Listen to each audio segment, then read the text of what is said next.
Today, the greatest risk of global catastrophe doesn't look like this.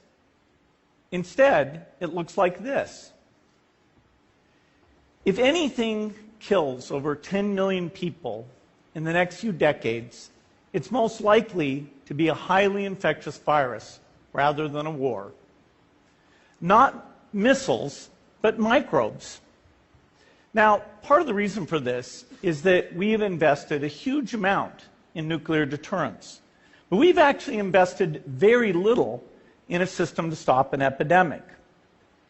We're not ready for the next epidemic.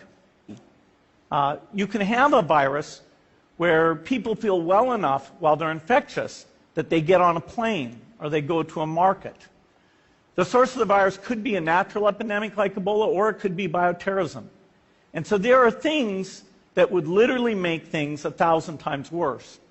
In fact, let's look at a model of a virus spread through the air like the Spanish flu back in 1918. So here's what would happen. It would spread throughout the world very, very quickly. And you can see there's over 30 million people die from that epidemic. So this is a serious problem. We should be concerned. But in fact, we can build a really good response system. We have the benefits of all the science and technology that we talk about here. We've got cell phones to get information from the public and get information out to them. We have satellite maps where we can see where people are and where they're moving. We have advances in biology that should dramatically change the turnaround time to look at a pathogen and be able to make drugs and vaccines that fit for that pathogen. So we can have tools, but those tools need to be put into an overall global health system, and we need preparedness. The best lessons, I think, on how to get prepared are, again, what we do for war. For soldiers, we have full-time waiting to go.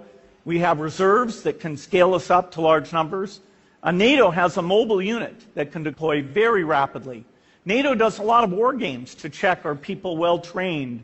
Do they understand about fuel and logistics and the same radio frequencies? So they are absolutely ready to go. So those are the kinds of things we need to deal with an epidemic. What are the key pieces? First is we need strong health systems in poor countries. That's where mothers can give birth safely, kids can get all their vaccines, but also where we'll see the outbreak very early on.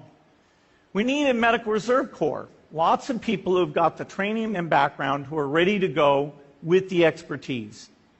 And then we need to pair those medical people with the military, taking advantage of the military's ability to move fast, do logistics, and secure areas.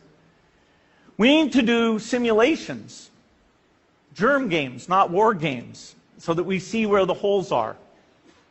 The last time a germ game was done in the United States was back in 2001, and it didn't go so well.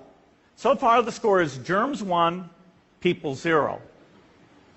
Finally, we need lots of advanced R&D in areas of vaccines and diagnostics. There are some big breakthroughs, like adeno-associated virus, that could work very, very quickly. Now, I don't have an exact budget for what this would cost, but I'm quite sure it's very modest compared to the potential harm. The World Bank estimates that if we have a worldwide flu epidemic, global wealth will go down by over $3 trillion, and we'd have millions and millions of deaths.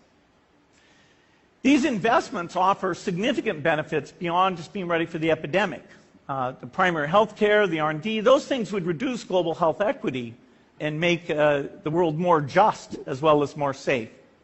So I think this should absolutely be a priority.